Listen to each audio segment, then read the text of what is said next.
All right. Thanks for coming. Welcome to the first Thursday program for the Boston University School of Social Work. My name is Nancy Ginty, and I am the president of the Alumni Association. And we're really happy to have you all here for this special evening. Glad that people could make it out. Tonight we have a talk from Gail Steketee, who is currently the dean ad interim for the BU School of Social Work, and also recently published a book called Buried in Treasures. And she's going to be talking to us tonight about hoarding. So, welcome.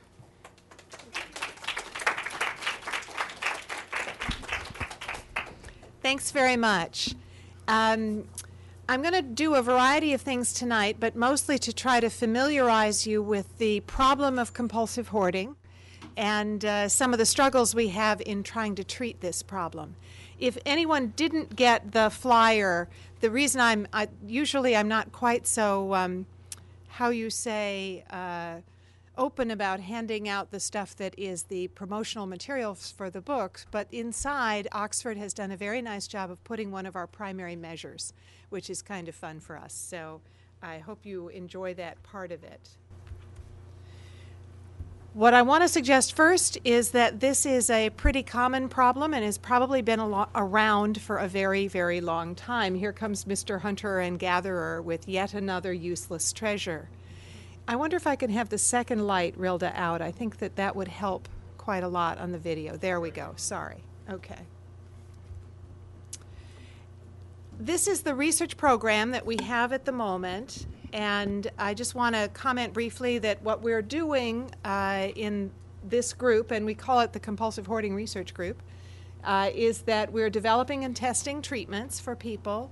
We're also looking at the psychopathology of the problem, and these two types of studies are funded by NIMH, National Institute of Mental Health.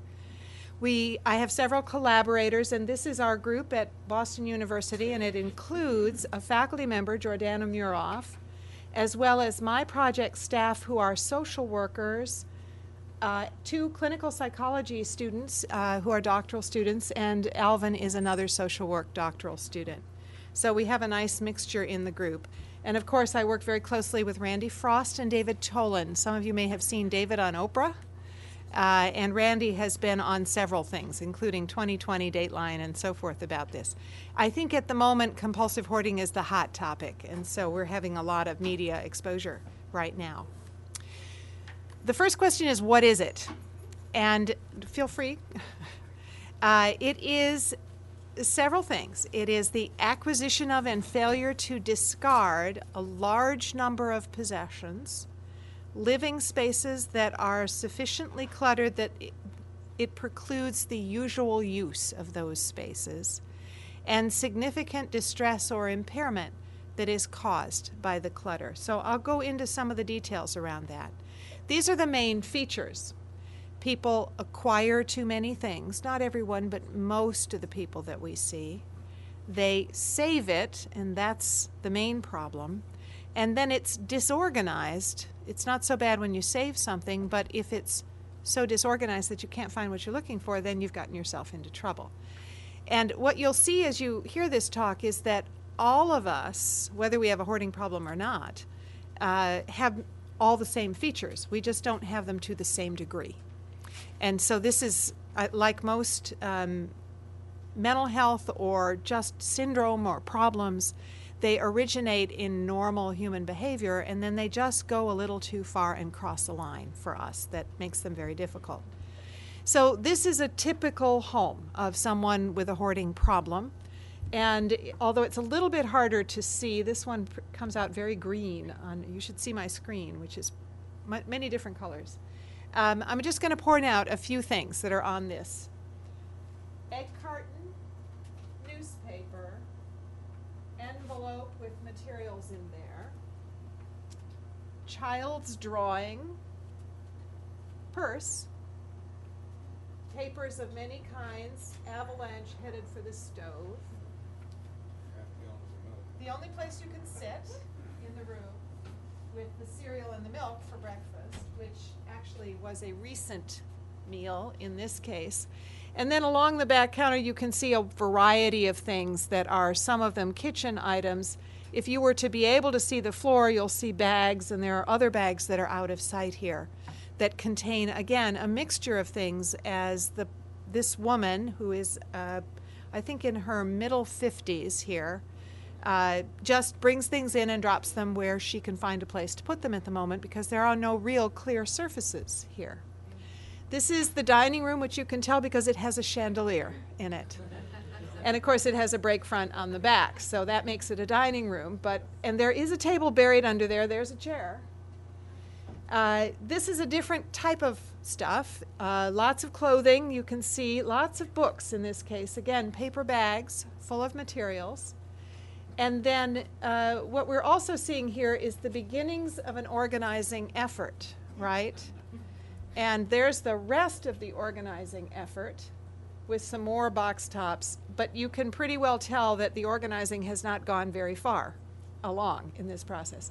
That's a blocked door. You can't get in or out of that, even though, as you can tell, it is a main door to the home. There's a back door exit that they use. And then this is the upstairs hallway, and these bags all contain gifts that are intended for someone, but they never got to that person. And sometimes it's more of a vague idea. Oh, this is a good gift, I'll keep it. And, I do that for Christmas. I buy things ahead of time during the year when I'm traveling. And then I hang on to them and then figure out who they go to. But I only have one drawer's worth of these things. And so this is an entire hallway and an entire room full of gifts. And part of the reason they don't go out is that this woman wants to find people who are worthy of the gifts. So there's a very high standard for giving something away. She wants to keep it if the person to whom she's giving it is not as worthy of it as she is in this case. It's actually a common problem, and it sounds like the person is a little bit narcissistic, but the truth is that's not really the case. That's not true for most people. But there's an idea of things needing to go to people who value them because the things themselves are so valuable. So that's what makes this particularly difficult. This is obviously the newspaper room. There's a couch, and believe it or not, there is actually a coffee table under there. And the sorting, this woman actually sits and sorts 3 hours a day in this room. You can see that it's not accomplishing much because her sorting skills are not very effective. She sits in the corner over there on the couch, moves the papers over, and then works on those papers. And then when she can't decide what to do with something, it goes on the shelf behind. And things very rarely leave. Occasionally, things do leave in small piles, but then more comes in at a greater rate than she can get it out. And so this is kind of a classic tale. This is a picture of someone who has accumulated clutter outside the home in the yard. And you can see that most of this is probably not very valuable stuff. It's old and it's pretty grimy now. A lot of the plastic will be broken and so forth. But again, from the point of view of the person who owns this stuff, it's valuable, and they would not want to part with it. I have actually a man who lives probably 3 blocks from me in my home, and I see 2 of these vehicles now in his yard. He started with 1, now there are 2. They're both stuffed, and actually a 3rd one has emerged in which you can still drive because the front seat is clear, but the back seat and the rear are full. I also can tell that his home is probably almost entirely full. I have dropped a few flyers about our program just in case he's interested. And this is more of a squalid condition, which we don't see very often in the people who are seeking help from us. So we think this is a rarer form of the problem, and we don't really know if this means that it's complicated by some other things. Those of you in the back, come on forward. We've got spaces down here. It's okay. Come on, there's 2 right here. And so the problem here is certainly that there are too many things and that they are disorganized and cluttered. But I think it's what we don't know is why does a person let it get to this point where it's so difficult to clean? And sometimes we find vermin, sometimes we find rodents, and so forth. Fortunately, that's not as frequent a problem. So let's take a look at the nature of the problem. What are the symptoms of it? Compulsive acquiring is one of the features that I mentioned. We're probably finding that maybe, I would guess, 70–75% of people have this problem. By no means does everyone have it, but most people have had it in the past. And now they're just at a point where they either don't have any more money to spend or they're overspent by quite a bit. And they acquire in a variety of places. So what you see here is a lot of people just buy in local shops. Some of them are very fond of the dollar store, for example, because you can get a lot of stuff there very cheaply. Some people buy on eBay or home shopping networks. I have a tale of a woman who bought a puppet on a home shopping network because she felt so sorry for the poor puppet that nobody bid on, that she had to bid on it. And of course, then they put up more puppets. So she bid on those puppets. And by the time she was done, she had half a dozen puppets, which she didn't want and didn't know what to do with. And it just highlights a piece of anthropomorphizing of objects, which a number of people have a problem with. Then there's acquiring of free things where, giveaways, handouts. The post office always has a little stack of stuff that you could take away if you wanted because they can't deliver it or it's extra of some sort. Trash giveaways, that sort of thing. I will just say that normally we do not bring handouts to our talks to people who have a problem with hoarding because people take away not just one, but many more than one, and that's part of the problem. Not everyone, of course, but a number of people. And you will always find people out on trash day looking for things. It doesn't necessarily mean they have a hoarding problem, of course, but there are a number of people who do have a hoarding problem for whom that is a major way of acquiring new things. And often it's that they can be fixed. If only I pick this up, the chair with the broken rung, well, that could be glued, although it might take a bit of work, or you could make a new dowel for it or something like that. And there's a lot of that. Stealing and kleptomania is very rare in the population, but we do occasionally see it and need to deal with it. People save for many different reasons. Sentimental is most typical. This represents my life. My classic example is the receipt that you can no longer read the ink of, but can't be thrown away because it represents an event in my life, and that's part of me, and I can't part with it. As if there's some piece of identity that is lost in the getting rid of objects. Instrumental saving, I have a need for or a use for this, and that was the broken chair is instrumental. I could do something with it. It's valuable because it's useful. And then intrinsic or beauty. One woman that we treated some years ago had a love for all things purple. And so she would pick up almost anything, including trash, on the street that was purple because purple was her color. There are a number of people who are artisans or crafts people who collect things they could use in crafts. And so that same woman that you saw earlier, alongside her refrigerator, the gap on the refrigerator we all stuff things into, most of us paper bags.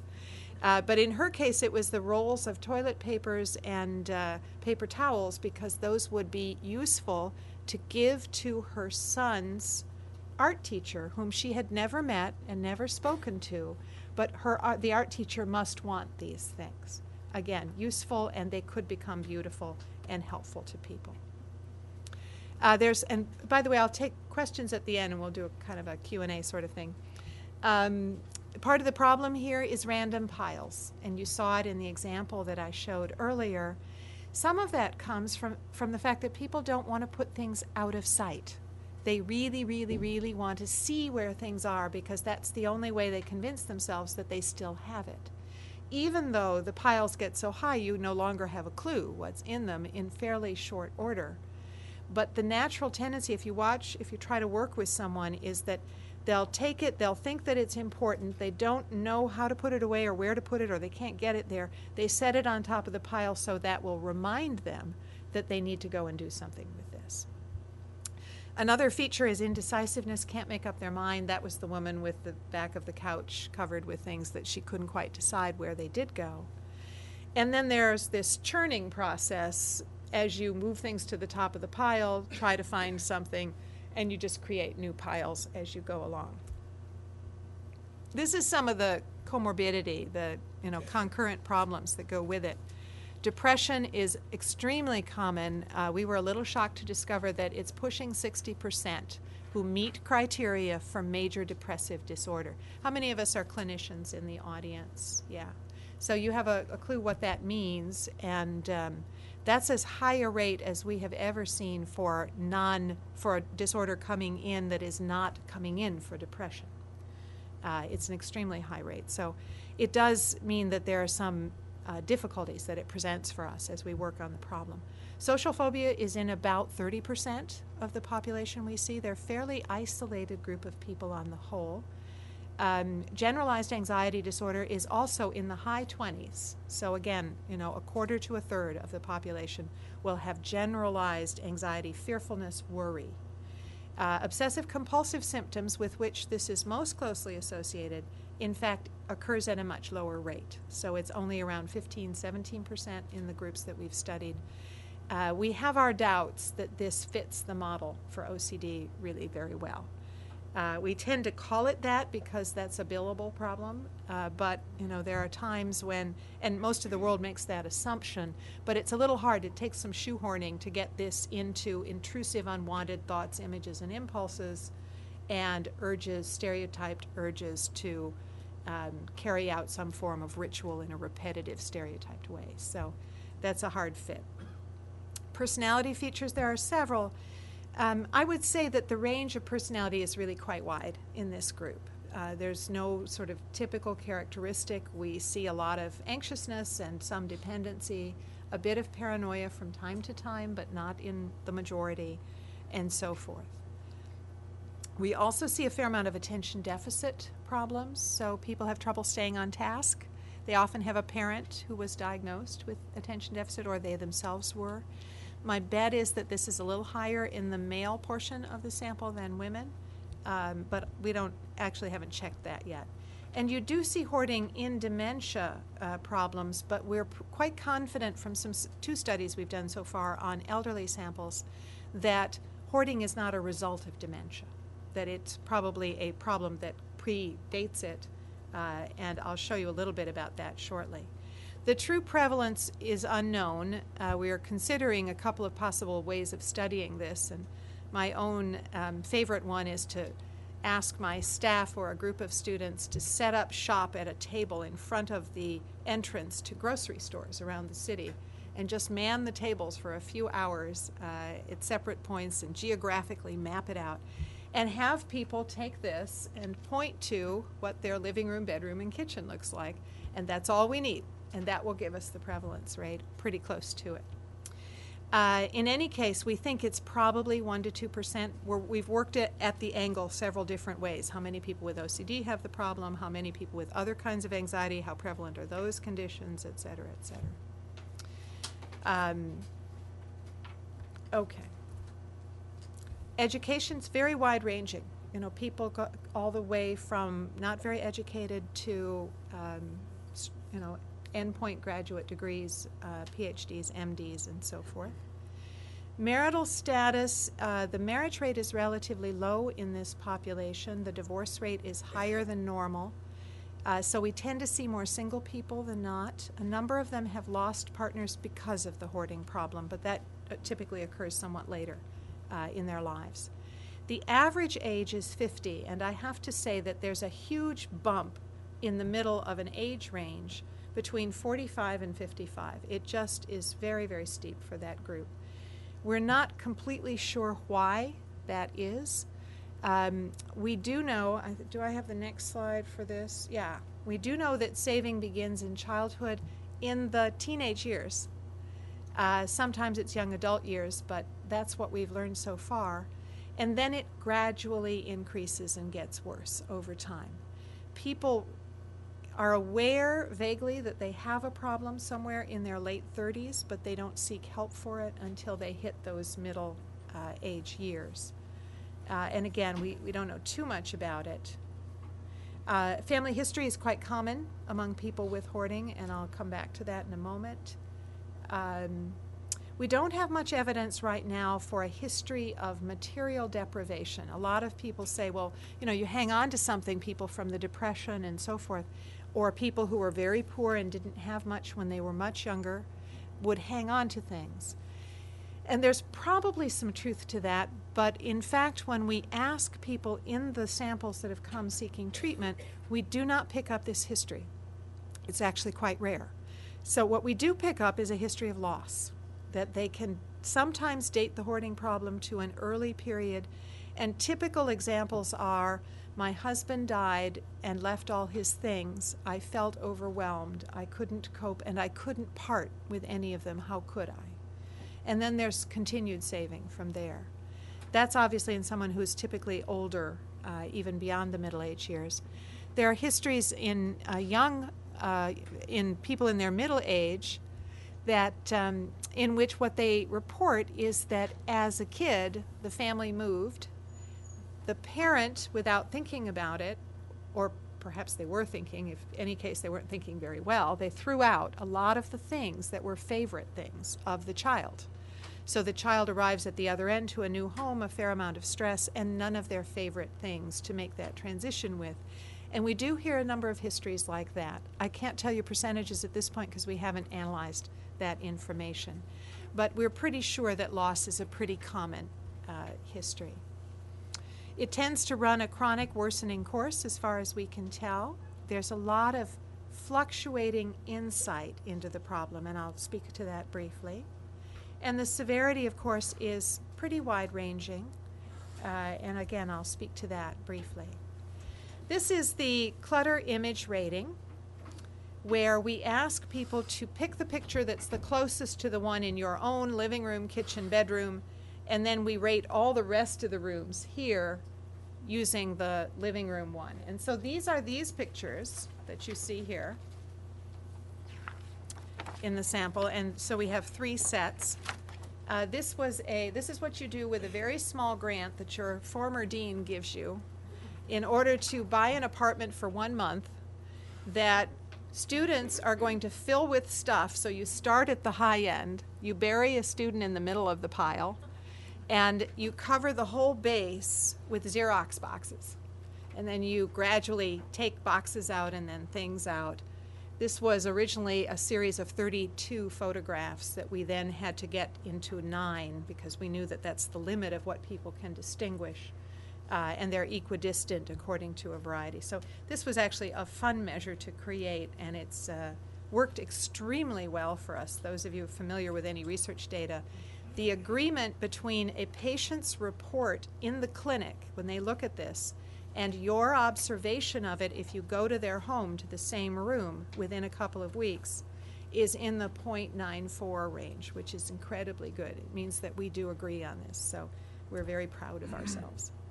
We also assess a variety of other measures. I didn't bring them in to show them to you. This is one of them that would be pretty common for us because one of the important pieces of hoarding is what exactly does it cause by way of interference? And these are the sorts of questions we ask about in order to make some assessment of that. Same sort of thing we might do in a variety of other contexts for other types of problems.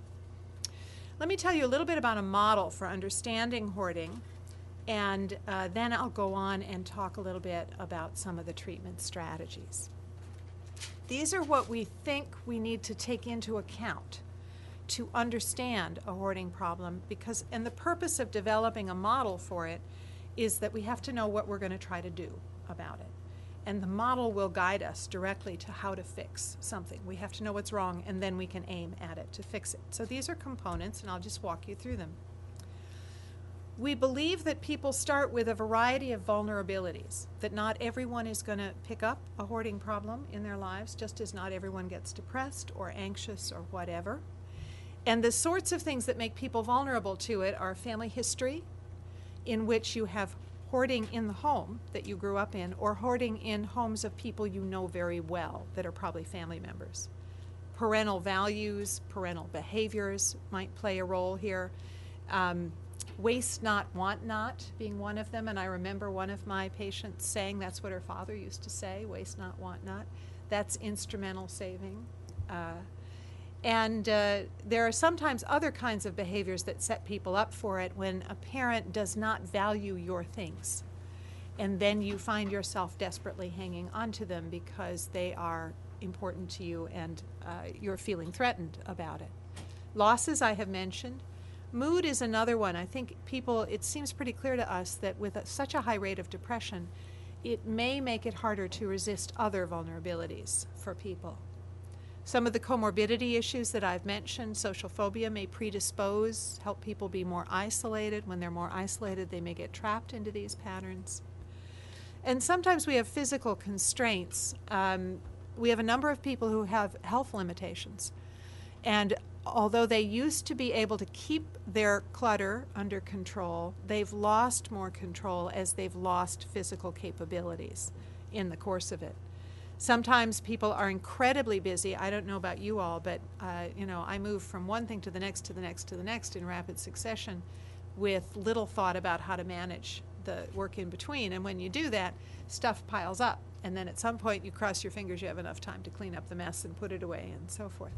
I also happen to be a bit of an organization freak, so I can manage that. But if I wasn't, I would be more prone to something like this. And space. There are a number of people who are downsizing, especially as we get older. This is a problem that does occur in the elderly population to a fair extent. And it's pretty easy to see that when you move from a 4-bedroom home into a 1-bedroom apartment, you're going to have a problem unless you really can get rid of an awful lot of stuff. Then we have these core beliefs that are strongly held central features for people, part of their identity, about their self-worth, about whether they're lovable, whether they deserve something, whether they are vulnerable people and feel therefore threatened by a variety of things and therefore hang on to stuff, whether they feel helpless to solve a problem or to do something about a situation. There are a number, along with those vulnerabilities that we were talking about, there are some, what we're pretty sure are some biological underpinnings to this problem. Probably in the genetic arena, but we don't know about exactly how that works. So hoarding and indecisiveness are more common among family members of people who have a hoarding problem. Genetic abnormalities have been found, and they're working on this pretty hard. So we've seen a couple of studies come out in the past few years, 2 this year alone, and so forth. I'm expecting to see more on that score. And then they're starting to do some of the fMRI studies to try to figure out where exactly these problems might lie. And there's getting some consistency with it, but we don't have enough studies at this point to know. It does look as though the areas of the brain that light up for this problem compared to OCD are different. And so that also suggests to us that there's some difference going on here. Okay, let's look at some of the other pieces of the problem. One of them is information processing. I've already mentioned that people are kind of disorganized in what they do and they have trouble getting things to a reasonable place. What we seem to see is a variety of things. One is attention. They can't stay on task long enough to do the job or follow through on a task so that they get to the end point of the process. They have trouble categorizing. Again, this is not true for everybody, but it's true for a portion of people with the problem. So if you can't decide what goes together, it's really hard to get things sort of combined in a reasonable way, and you can find them, again, when you're looking for them. And we have seen people who were kind of amazed to discover that if you go on the Staples website, you can find how to organize things because they tell you what goes together just by clicking on a category, and underneath it is a whole batch of things. And one of our people that we were treating actually benefited greatly by just using their website to figure out how to put things together in her office space and so forth. You could do it for kitchen things, etc. What it implies, because that seems like it's such second nature to most of us, but it's not second nature to everybody. Memory is another issue. We do suspect from some data that we have that visual memory is very, very much intact. Verbal may be less adequate for people, but the truth is that it's less of a memory problem than it is a fear that they won't be able to remember something, so I better save it. Some perceptual, I won't call these difficulties, I think they're sensitivities. People with a hoarding problem are often fairly creative. They can make special associations that we wouldn't think of. They can see a pen and figure out 5 uses for it, whereas all I do is write with the thing. And so that's probably a special skill, that they have special perceptual abilities here. And that creativity may work for them in some cases and against them in this kind of way. Decision making, we know, is problematic for people. They will pick it up and weigh so many different options that they confuse themselves and can't decide what is the right thing to do with something. These are some of the beliefs or meanings people attach to it. Beauty, I've mentioned. Memory, it's useful. I really like it. It reminds me of, makes me feel happy. I'm not going to throw away this dog-eared, dirty bunny with the missing foot because, after all, it makes me feel good, and so it can't go away. Safety is another issue. We've had a number of people who built cocoons or bunkers around their beds because it made them feel better. The value of items, again, valuing things more than many of us would. Objects do have value, monetary value, if you will. They also have utility value and so forth. But it's easy to overestimate that for many people who have this problem. And then there's the identity piece where things become so connected to me as a person that I cannot give it up because it feels like someone has wrenched a child away from me. And I kid you not, there are very powerful emotions around this. Control, mistakes, responsibility is a good one, guilt, waste, and so forth. Perfectionism is also an extremely common symptom. We probably see it in better than 80% of the group that we're working with. Then there are the emotions, and what sets this problem apart from the anxiety disorders I started out working on in my career is that you have all these positive pieces, which I don't see in OCD, I don't see it in social phobia, I don't see it in panic disorder, and so forth, which I'm most familiar with, and you don't see it in depression either. But you do see it here, and they look more like impulse control disorders, like compulsive gambling, that kind of a problem, where the kinds of emotions people have, pleasure, excitement, pride, relief, joy, fondness, satisfaction, and you see those emotions when they're acquiring, in particular, because they're very happy when they find something, and we all do. I mean, it's a normal trait, right? We shop. At one point, my colleague Randy Frost was starting to ask, he asked his wife, and then he asked me, you guys like to go shopping. Why do you shop? Because, of course, he doesn't. And he was trying to understand the normative, what people thought when they did shop in a normal way, and how that differed for the sample that we're trying to deal with here. But what's clear is that acquiring, and when you discover a new treasure in the pile, you also get excited about that or feel pleasure or some positive feeling. And then the learning processes, which I'll show you in a moment. So this is the model as we've designed it at the moment, and I'm sure we're wrong about some things, and we're working on it. We test it as best we can.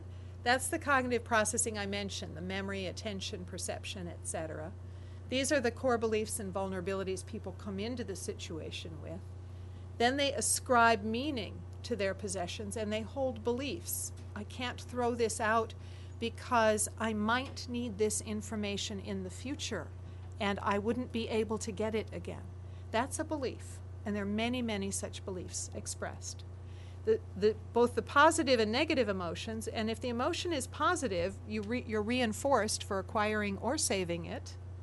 And if the emotion is negative, then you don't want to get rid of it lest you feel very unhappy, so you're preventing yourself avoiding feelings of unhappiness, which is the definition of the negative reinforcement.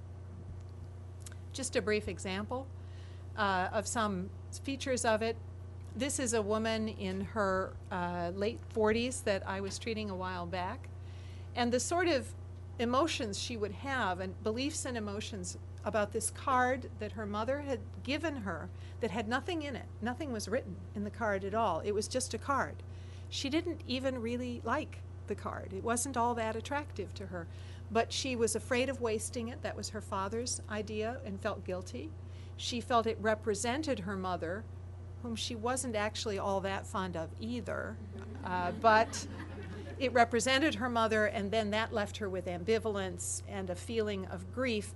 And here I put loss of a dream because in her mind, family life was very important, and she was very upset that her own family life had not met her expectations of what a family should be. And so she hung on to it as if it could meet those expectations, but in fact it was doing a fairly poor job of it at the moment. And so she also had empathy for the card, again anthropomorphizing, as if the card had feelings. So you can see that a single item can produce more than one of these kinds of reactions. About her son's toys, this is the same person. She wanted very much to believe she was a good mother, and I think in most respects she certainly was. She was, a pretty normal person. She held a job. She had a husband and child that she took, pretty good care of. And I certainly wouldn't have faulted her as a mother, but she herself felt she had been deprived as a child of that kind of mothering that she wanted to do. So that was very important to her. So she then believed that she had to give her son what she didn't get, and produced a lot of negative feelings in the course of trying to do so. So she would save every old toy, every t-shirt. She had her son's life in t-shirts with all the things that those represented to her. So just a small example. Let me move on to a bit of treatment information for you. So the good news is that hoarding is treatable. There's our squirrel with his hoarded cheeks filled out. Just a few comments about what isn't working. So far, we don't have a medication that's working very well for this problem. There have been a few studies. What we do know is that when you look at people who have been through serotonergic reuptake inhibitor trials, SSRIs or SRI trials, these are mainly people who come into an OCD clinic. If the person has hoarding symptoms compared to people who don't have hoarding symptoms but have other OCD symptoms, the one with hoarding symptoms will not do as well as the ones with OCD symptoms, and significantly more poorly, in fact. However, in a head-to-head trial, Sanjay Saxena did one study in which he compared them, OCD patients without hoarding versus people who had hoarding and no other OCD, treated them both with paroxetine in a standard type of dose. Neither group, both responded similarly, but neither of them responded very well to this particular drug. So that's not really a very adequate demonstration that you could treat someone effectively. Obviously, you can treat a certain amount of it with it. Then we look at the cognitive behavioral therapies. We lost our therapy on that one. In which what we're finding is that when you use a standard treatment for OCD, exposure and response prevention, for some of you who may know, exposure to things that are feared for a prolonged period of time in a graduated sort of way, while blocking rituals increasingly, that the rate of improvement for people with hoarding is quite a bit lower, almost half of what it is for somebody who has other types of OCD symptoms. And then we've got another study that used a computer-assisted exposure and response prevention. When you use a combination of therapy, again, not particularly helpful. The response rate to a combination of treatment is, again, much lower for hoarding than it is for OCD. And here we have another similar discrepancy, although not quite as large, in a different type of inpatient partial hospitalization program. So here's what we do for this problem, and this is built of a good dozen years now of working on it, trying to figure out what was wrong and what we needed to do about it. No surprise, almost every treatment we do in all of our psychotherapy work starts with education. What's wrong? And help people understand the problem. We do a lot of motivational interviewing with people.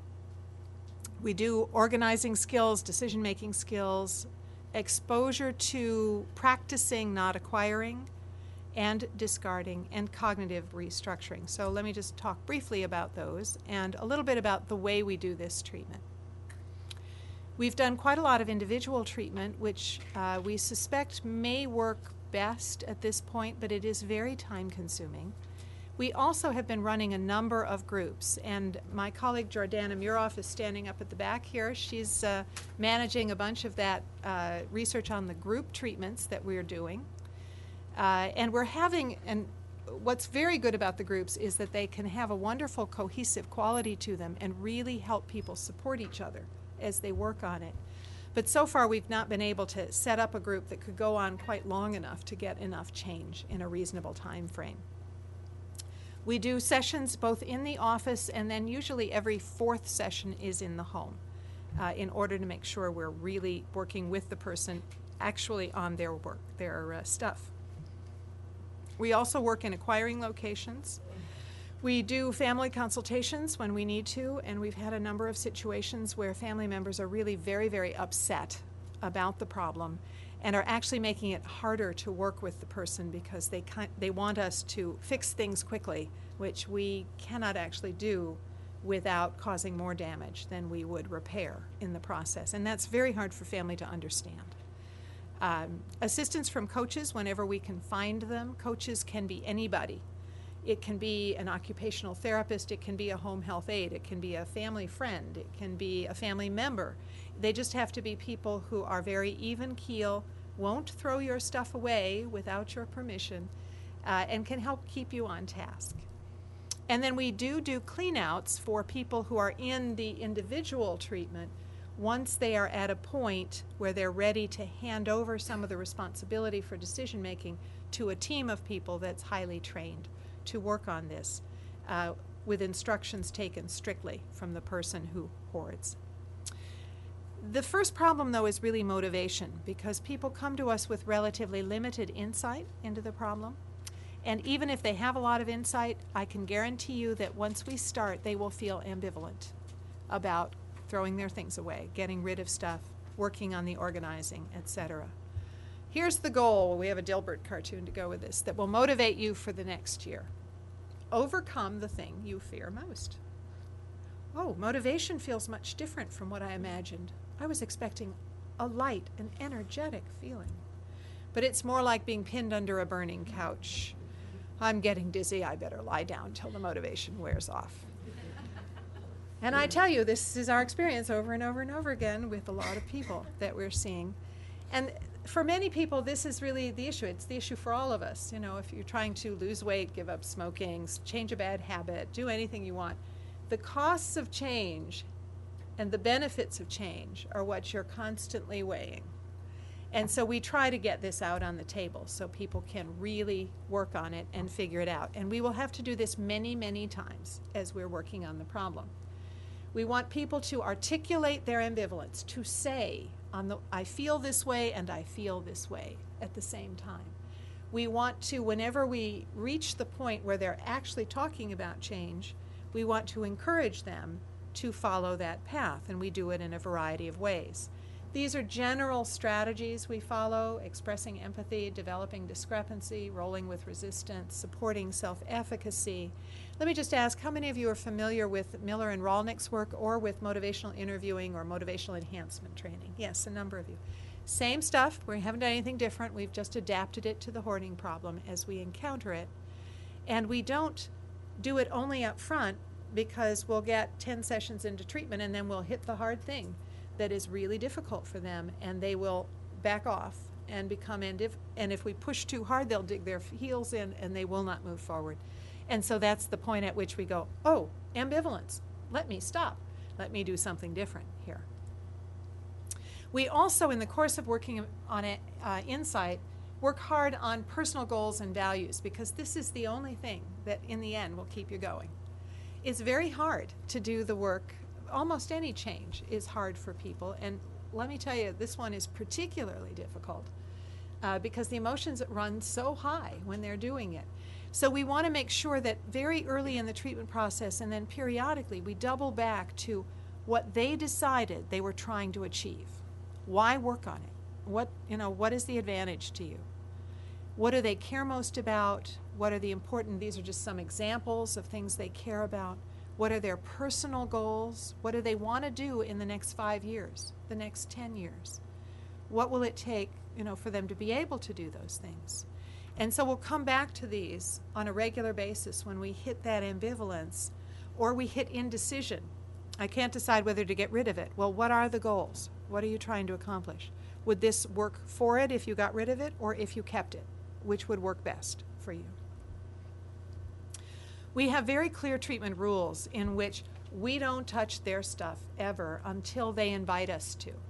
There are a number of occasions in which people will ask for help getting rid of stuff, moving it out. They can do the sorting, but there's something that stops them from getting the box out the door. Could we take it? By all means, we'll happily take it for you. But otherwise, one of the things that's hardest to get across is that when we walk in the door, we pretty much hang onto our hands. We're kind of just staying there like this. We're not going to touch anything. It's really easy to find yourself just sort of looking at something. Don't do it. Don't touch it. Because these things are, in many people's eyes, sacred. And you really don't want to interfere with that. And you may never be invited back into that home if you do it. So we've learned the hard way by making a few of these mistakes and losing a few people in the process. It's also true for the coaches. If we involve anybody else in the process, they have to learn the same message. They have to make all those decisions, because if you make them for them, they have learned nothing about decision making, and it really will not stick. I give you 6 months and it'll all be back. Only handle it once, but the truth of the matter is, when you have a cluttered home like we saw earlier, that dining room area, you can pick an object up once, but you're now going to have to find a place to sort it to, because you can't get it where it belongs because that's cluttered. So we've modified this a little bit. Only handle it once, or at most twice, and maybe at the outside 3 times. Establish categories and then do your sorting and proceed systematically. We also ask people to do some visualizing beforehand so they know what they're aiming for, and this is really more designed to get their values and goals in line. What are you trying to achieve here? And how would it feel to you? And there are a number of people, when they try to picture the room empty of the clutter, with the furniture still in it, they feel bereft, upset, and they don't like the room that way. So then in their mind, they need to decorate the room the way they would like it to be. Maybe they need to have little tchotchkes here and there. Maybe they need to have, drapes and hangings and whatever, stuff, pillows, whatever. So we do some work with that in order to make sure that we know what they're aiming for. We then have to do quite a bit of skills training on these 3 areas, and I can't remember what I put in. Yeah. Problem solving, because people often are not very good problem solvers, so we have to do a fair amount of work with that. And I think many of us were trained in our social work education on problem solving skills. The biggest challenge after you've defined the problem is generating all possible solutions, including idiotic ones, just to keep your brain more creative in the process, and not evaluating those until you've generated as many as you can think of. So we do actually very formally train people in that, because in the course of any given treatment, and ours is about 26 sessions long now, you run into a problem probably every other session, sometimes more often than that, that they're just stumped about how to solve, and because they're just not very good at it. We practice the decision-making skills over and over and over again, so they develop their own rules for when to keep it and when not to keep it. That takes a lot of practice over and over to do. And also a great deal of work on organizing, in which we have forms that we work from. We plan the house out.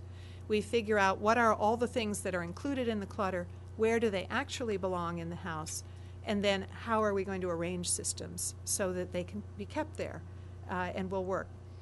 Not surprisingly, there are usually lots of boxes that get moved around in the course of doing all this. We also do an awful lot of sorting exposures, just basic sorting to help people with it, and not acquiring exposures. So we'll go out, we'll practice outside the office. If the dollar store is the favorite place, we take a trip to the dollar store with them and try to set it up. So our first is perhaps a drive-by or a walk-by non-shopping trip. We just walk by the window so they can see in, but they don't, and they feel the urge to go in, but they don't actually go in. Then we'll go in with them, and they won't touch anything. Urge is there, and we're letting it habituate. And then finally we'll have them go in and actually pick stuff up, handle it, and put it back. And that's very, very hard for people to do. It's just like an urge not to smoke, where if somebody puts a cigarette in your hand and gives you a match, and that's it, you're done. You stop there. Okay, and we do give an awful lot of homework between sessions. We're trying to get people to sort generally half an hour to an hour a day using the skills we've taught. And at some point they need to raise that level up depending on how much clutter is in the home. Because once you have that much clutter, you're really going to have to sort several hours a week in order to get through that sort of thing. And some people will gain a lot of skill over time and a lot of ability to tolerate it. Lots of work on the cognitive process, how do you think about this? When you're sorting things or when you're not acquiring, what ideas pop into your head? Speak aloud. Let's talk about that. Helping people get a more rational perspective instead of just their usual emotional responding to something. I'm just going to show you a few how we've done so far in our treatment and then wrap it up for questions after that. This is an open trial that we did. There are 10 people in this group, and this is before we started, midway through treatment and post-treatment. This is that clutter image rating that you have, and so this is an example of an actual home and what it looked like to start with. That's about a 4, maybe it was closer to a 5 in this case for the pre-treatment point. And then at the post-treatment point, you can see that it's not empty by any stretch, but it's down considerably with many more open paths and much less stuff to deal with. So that would be a typical outcome. It's obvious we need to go on past our 26 sessions and get out to a year to really consolidate this, and in some cases longer. Here we have a mid-treatment point and a post-treatment point for how many people, what percent responders. So if we look at the post point, you're seeing that we're up close to the 50% range of the sample that are responding. That's 5 out of our 10. Not good enough, but better than most people have done before now. And here's what happens if you break it out and you look in the black line at the clutter. That was a red line. That's a red line on mine. Interesting. And you see that that goes down, not quite as far as we'd like. We're sitting right here around the 25% improvement rate on average for people. If you look at the acquiring, though, it actually goes down quite a bit more. It's easier to control the acquiring because you're resisting an urge. And if you don't, it's easy not to engage in the behavior. It's harder to discard because that's an at-home process. We have also taken a look at what happens when people were adhering to their homework assignments. They did them well, they did them regularly, versus not adhering to them. And obviously we get much more improvement in that other group, up in the 75% range or so. So obviously people who do homework get a lot better than those who don't. No surprise. This is a control trial that we have just finished, but we haven't analyzed all these data, so these are the rough cut on the data so far. That's the pre-treatment point, and then what you're seeing is that out at 12 weeks, where we are comparing people who are waitlisted, no treatment at all, versus people who had begun the therapy I just described to you. And even at that point, we are getting a reasonable reduction using the cognitive and behavioral strategies I've described. Not a lot yet because we're only at week 12, so that's not too surprising. And then if we go out here and look at the end phase where we combine people who were in the wait list and then got the therapy with those who had gotten the therapy from the get-go, we're finding that we're doing fairly well. The percent who are responding are in the 65-70% range. The problem is that they're not fully responded. That is, their homes are not cleared. So we have quite a ways to go to really make progress. But this is what happens on an individual case if you work for a year and a half, which Randy did with this woman. So that's our original kitchen. There's our dining room. Looking to the left toward the door, which you can now get in and out of just fine, and in the TV room. So some people, if we work long enough, do extremely well with it. And obviously it is a time-consuming therapy that is going to take us more work to get down. Let me stop there and take questions. We can flip those lights on. Question. And if you need to call out, feel free. Okay. Question. Mm-hmm. What percentage do you find with beginning Alzheimer patients to undergo these symptoms? It's an interesting question, and the truth is that I don't have enough experience to really answer it properly, and someone who's working with elders may have a better idea than I. I did find it very interesting to watch my own mother, who developed Alzheimer's, go from a woman who was very organized to a woman who couldn't manage the details anymore, and things began to pile up around the house. And it surprised me until I began to understand what was going on. So I can certainly see how it would pretty easily become a hoarding problem as people failed to be able to process. But the folks we're dealing with are pretty clearly not cognitively impaired in any way. But there is some connection. Follow up on the same question. With individuals coming down with Alzheimer's that are doing this hoarding, do you find living alone is more prevalent? Oh, yes. Yep, absolutely. Yep. One thing we do see is that when people are living with someone else, there's a sort of a natural constraint on what you're allowed to do, and that's probably a good thing. So there are a lot of us who have partners who are messier than we are, and we kind of contain it. It's confined to their study or their bedroom or the whatever spaces they control.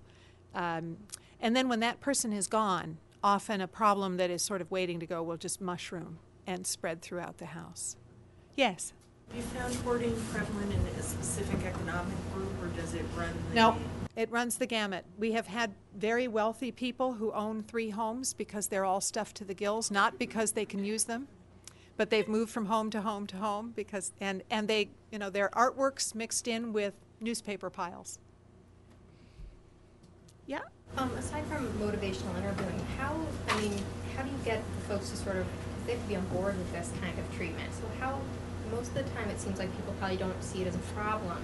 Their family probably sees it as a problem, or their treaters see it as a problem. So how do you get them on board? In that case, now remember that the people we're talking about here actually sought treatment from us, although I have to say that a number of them were pushed into therapy. But when it's more like that, because there are some people who are almost completely non-insightful. This is my stuff. I'm entitled to this. I can do what I want in my own home. Nobody has the right to tell me what to do.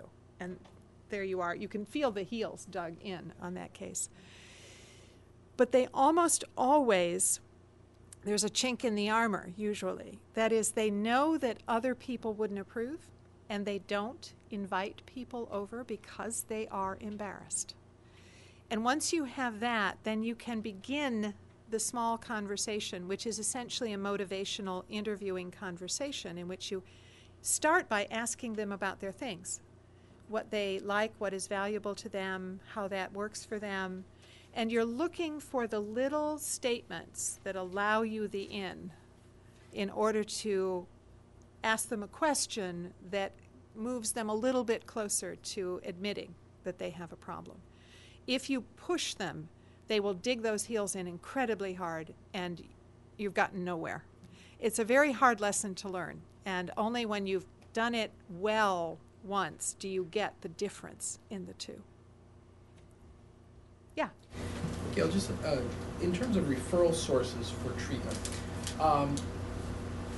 where are they mostly coming from? Because having sat at the table as a social worker with police, fire, health department, building inspectors and whatnot, their focus is more of a sense of urgency. And usually when it's gotten to this point, they want to deal with the problem right away. And it's usually either going in by force. Since this fire that occurred in Worcester, the fire departments have remarkable powers now to go in and just say, this area is a fire hazard, and I'm not going to have firemen, lose their lives over this. You must clean this out. And but that approach, as you've said, really is counterproductive to the therapy. Well, it is and it isn't. I think that's where you want to consider the good cop, bad cop strategy. Because people who don't have a lot of insight sometimes need that level of push, where the housing inspector has come in and said, you can't do this. The fire department in some cases, the public health department in other cases.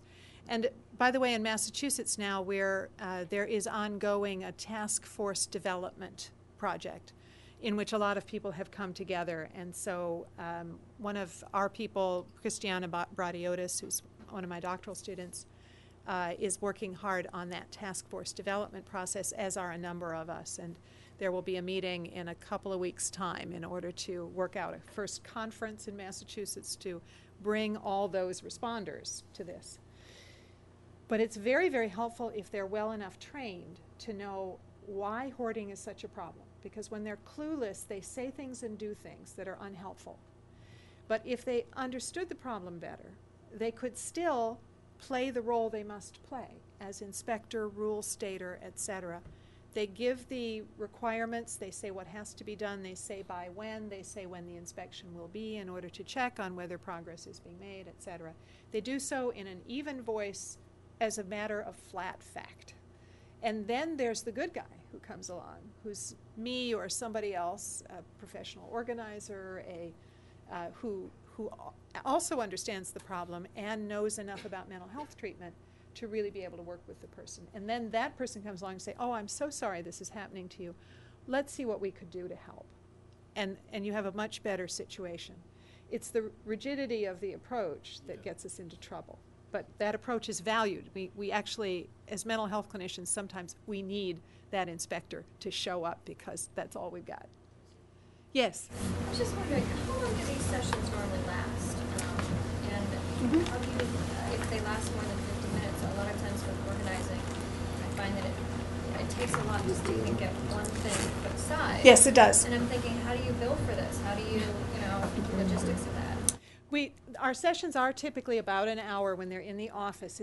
Once we go to the home and we've taken the time to go to the home, we're almost always there for 2 hours, just because, you've driven there, and so an hour is very short. What we find is that early in treatment, it takes a long time for people to work their way through the thinking, the emotion, and the movement on the actual getting rid of problem. But as they gain skill, so somewhere around session 12 to 15, they start to pick up the pace. And then if you can get them to work between sessions, and at that point they realize that they can't do it all themselves and they need help. And then they're starting to look around for somebody who will help them with it and who can follow the rules and figure it out. And that's when we come in and do the cleanouts. We've never done a cleanout, I think, before session 18 at the earliest because they weren't ready for us. They have to be at a point where they have made rules for what you can and cannot throw out, and they can delegate those rules to other people. So we learn what is a keep and what is a throw away, and they have to have enough that they can throw away. A newspaper older than 3 months can be thrown out. Okay, we'll find all those, but we'll check the dates carefully so we don't throw out anything that isn't, and so forth. So that's a kind of a typical. And so it just takes a while to get to that point where we're ready for that. Yep. Is there such a thing as a closet hoarder? People whose living quarters look on the surface. Indeed there are. But don't you dare open a closet. My elderly aunt, I cleaned out her apartment. I have enough 37-cent stamps to last me for 5 years. She would always tell me she didn't have any postage stamps. She folds paper towels in 4 sections and puts them in all her drawers. But they're in the drawers, they're not out. Greeting cards, like I have enough greeting cards to open a Hallmark store. Right. But these aren't out. They are tucked away in the drawers of the pile.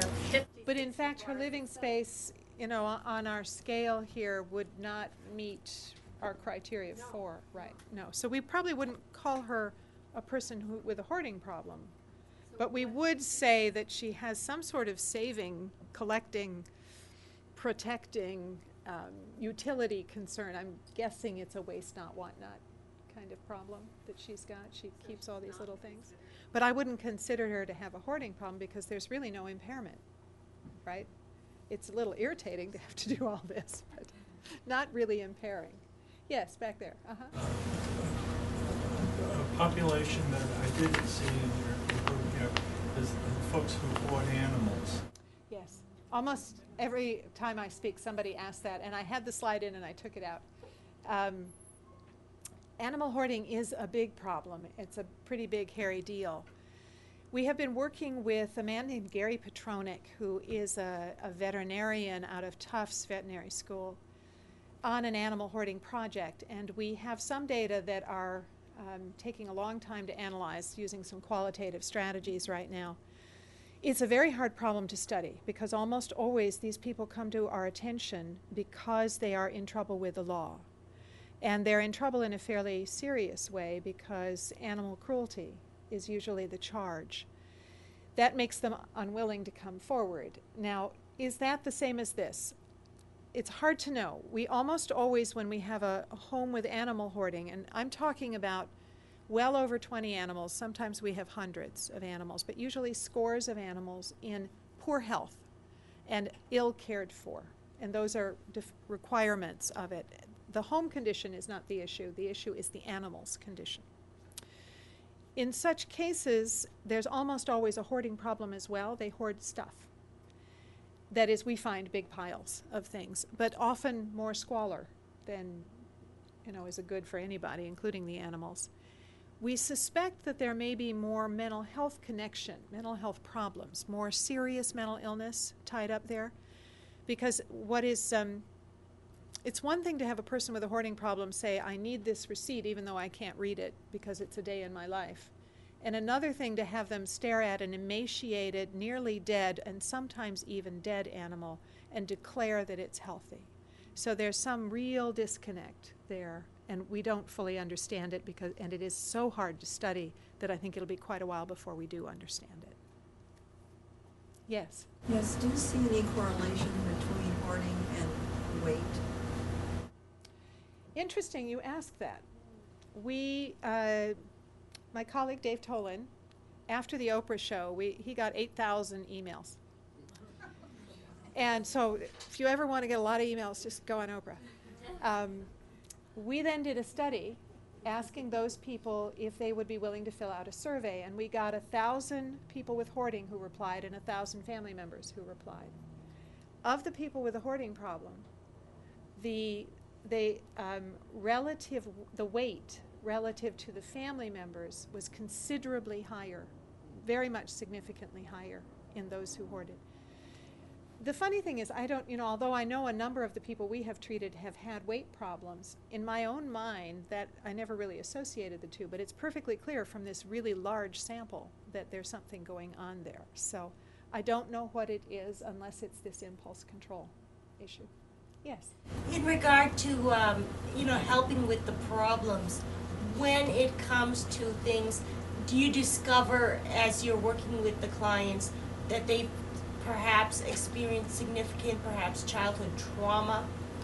Sometimes. I wouldn't say that it's, from what we can tell so far, a highly prevalent problem, because we do ask specifically about trauma. But we do get some trauma histories. The PTSD rate, by the way, is pretty low at only 6% in this population, so at least it's not currently affecting them for the most part. But I will give an example, and this is not a childhood trauma, this is an adult trauma of a woman who was raped in her late teens in her home. She was already, this is the home she still lives in, and she walled off that room with stuff, and then it filled the hallway, filled the other rooms, came down the stairway, filled the living room, and so forth over time. And that was so clearly an effort to block an intruder from entering, and then got completely out of control. But the childhood piece, we've only seen bits and pieces of at this point. Yes? Are you accepting referrals? We do. I have to tell you that since the Globe article came out earlier in the week, we've had a little bit of a flood here.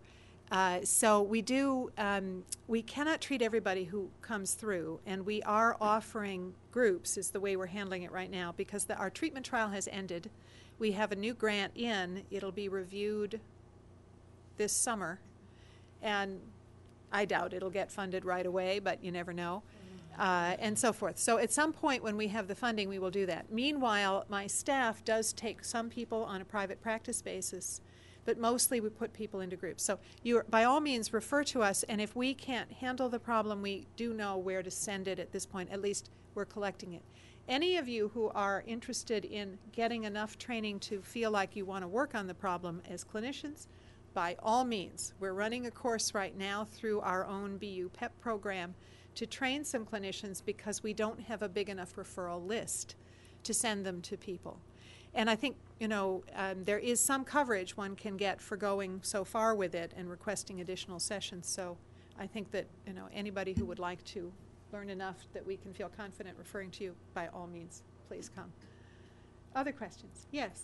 I've heard hoarding described as an executive function problem. Well, I suppose it is in the sense that people don't, it's the information processing piece, where the sort of gateways in terms of how you categorize things and so forth are probably not fully adequate.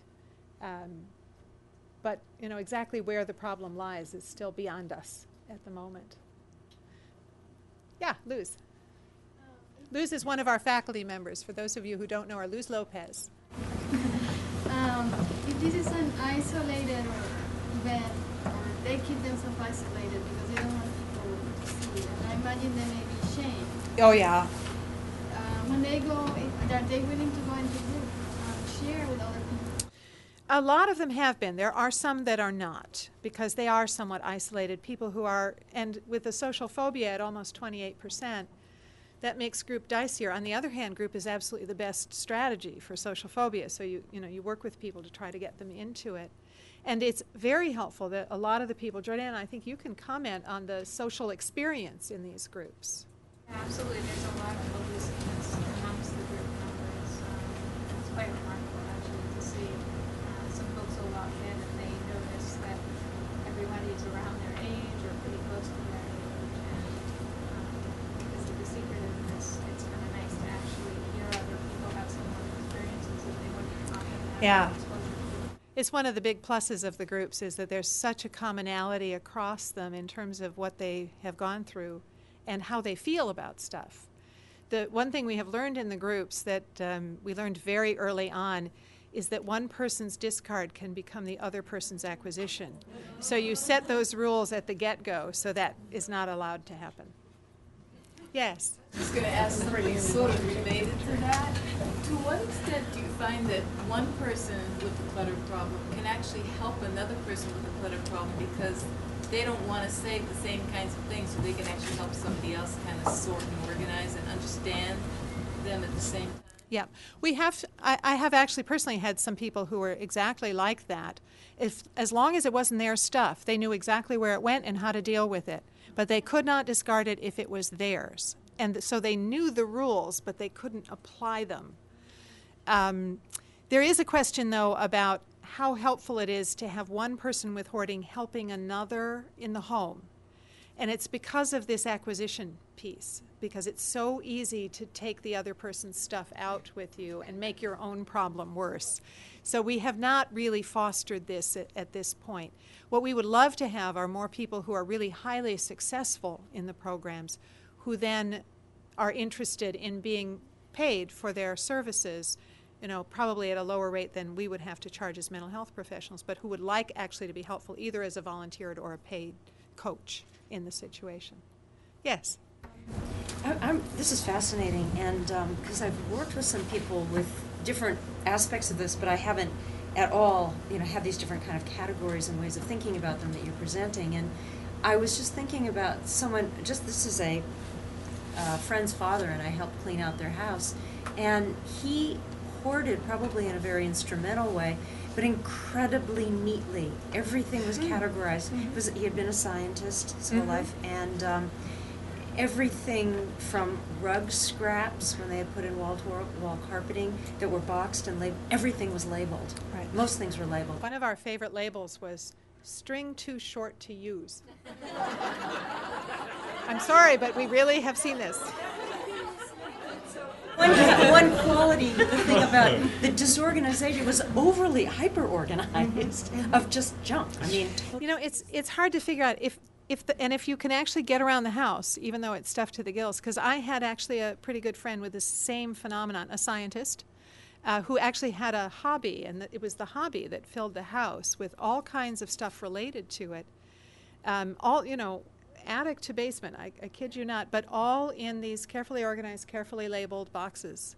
And so he really could find almost anything that he had, and he wasn't late on his taxes, he didn't have piles of newspaper, it's not a home I would have lived in, but on the other hand, nothing was actually impaired. They could cook in the kitchen, they could eat at the dining room table, you kind of felt crowded, but so I'm not sure we would call it a hoarding problem, or at least not at the clinical level that we're worried about it. Yes? What's the gender breakdown? Oh, it's funny, my slides didn't have that. I'm sorry. It's about 2/3 women, 1/3 men. Sometimes it's 75%, 25%. I think there's probably a little bit of a difference in the pattern of it. Men, as you know, are more prone to the attention deficit problem. And so I think we have more men who have that struggle, more women with depression, which is again known already as a problem more commonly in women. And so you see a slightly different emotional play out. More of the men are concerned about waste and about something that could be fixed. And they save appliances and things they can do something with. They're often information hounds on computers and so forth. Women save a lot of information, there's no doubt about that, and they tend to have the piles of newspapers. Both groups have piles of newspapers and magazines. That's really the most common symptom of all of it. But the men don't have this clothing like women do and so forth. So the stuff they save is a little different, and the reasons are probably overlapping, but a little different. Mm-hmm. Yes? I'm seeing a woman that I've seen for a while who hoards, and I've really wondered at certain points, like ethically, if I should be seeing her, because other than sort of supportive therapy, I don't really do much to help her with her hoarding. At one point I got some consultation, help her kind of build the other parts of her life, help her see if she wants to go back to work and sort of work on that part of her life. We haven't gotten there. So I've kind of wondered about ethically, should I be seeing her if I can't really help with this problem? And then my second part of the question is, I see her in a community mental health clinic, and I really struggle with what she acquires when she comes to see me. So we'll end our session, and I'll leave the building several hours later, and she'll be inside the company dumpster. And I've tried to approach it in all these different ways of, can you not do it here? I've joked, geez, I think you're right. You're on that line of needing to deal with this one. And I think my suggestion would be that you consider learning enough of the motivational strategies to see whether you could move her to actually wanting to work on the problem. And if she actively wanted to work on it, then the question is open whether you want to learn how to do it or whether you want to refer her to someone who would be able to work on that with her. I think she is open at this point to somebody coming to her home. And then you would have to decide whether that was something you wanted to learn how to do. I mean, all clinicians have to decide whether this is a population you want to work with and so forth. They are a challenge to work with. Because the comorbidity is high, but you already know that from your experience with her. And the emotionality, when you get into the thick of it, we see a lot of tears, a lot of, I'm overwhelmed, I can't deal with it, a lot of wanting to quit in the middle of things, and so forth. So, you have to be fully prepared for that sort of thing. We've had a number of people, because of the comorbidity, where we felt we wanted another therapist involved. Because working on the hoarding, it was so hard to stay on task because so many other problems were happening to them. And they weren't making them up either. These were real problems. It's just that we couldn't do both at the same time and make progress. And so I'm not sure exactly how we set that up to handle it, but that's another issue for us all. I do suggest that one of the things we've learned is that Dave Tolan, in his anxiety clinic, decided he would just check in all of his other patients who came in for other problems to see how frequent was the hoarding. And it was pretty surprising that he had 15% of people in certain groups had hoarding problems. Less in the panic group. Social phobia was pretty high, fair amount of hoarding in that group. So one thing you can consider doing is just leaving out in your waiting room these things that have just this part of it, and just let them notice it and see how many come, your way, just to, I don't mean to sell the book, I just mean to, take a look at that thing. Yes? What diagnosis do you use when that hoarding is the only focus of treatment? When hoarding is the only focus, I tend to rely on the OCD diagnosis because almost everybody qualifies it as that. And if you look at the standard instruments, even though it doesn't appear in the DSM, but even if you talk to most of the third-party payers and you say hoarding, they'll say, oh, OCD. It's an automatic response at this point. So that's what I do because nobody has classified it as anything else. And I'm not actually going to rock the boat right now. Yep. If you're thinking of this as an impulse control disorder, has anyone considered Hoarders Anonymous? has anyone considered a Hoarders Anonymous because of the impulse control piece? Yes, in fact, I know of some groups. Messy's Anonymous is actually one of them. There's a number of chapters of that around and about. There's a 12-step program I've run into at some point. I should mention that there is, Jordana is also working to evaluate the outcomes of an online group that has developed years ago now. I think it's 8 years ago they started. They have 100 members. They can only handle 100 at a time because it's a monitored group with advice from professional consultants. And the requirement of the group is that they be actively engaged in work on the hoarding problem, and they have goals they must set, and they must respond to the group online at some regular interval in order to be maintained. It's a very interesting and very popular. They have a waiting list of 100 right now, and we do not actually hand out that information readily because they're so overwhelmed already that you can see that we probably need 5 of these things available at this point. But we're working to see whether or not the outcomes for that group actually show some change there. And they're using the same methods that we're using. They just don't have the advantage. They're all over the place, and they're abroad as well. So this group of 100 is from everywhere in the world. Yes? I wanted to share just something that actually worked with somebody, that a client of mine that actually had a lot of insight, and she had hoarded a lot of stuff, and she had to move to a new apartment which was smaller than her current one, and was really distraught about it. And we came up with this idea that she could photograph every single thing, and this is somebody who was really into doing this. Yes. Photograph every single thing, write a story about every single thing of how she acquired it and how she would dispose of it, give it away, or what she would do with it, and had notebooks that were, wound up being about this much. So she did acquire a lot of notebooks that were filled with these photographs and the stories of each of them. But that was nothing compared to how much she finally was able to get rid of. We have occasionally, we do use photographs actually a lot, and they serve a couple of purposes.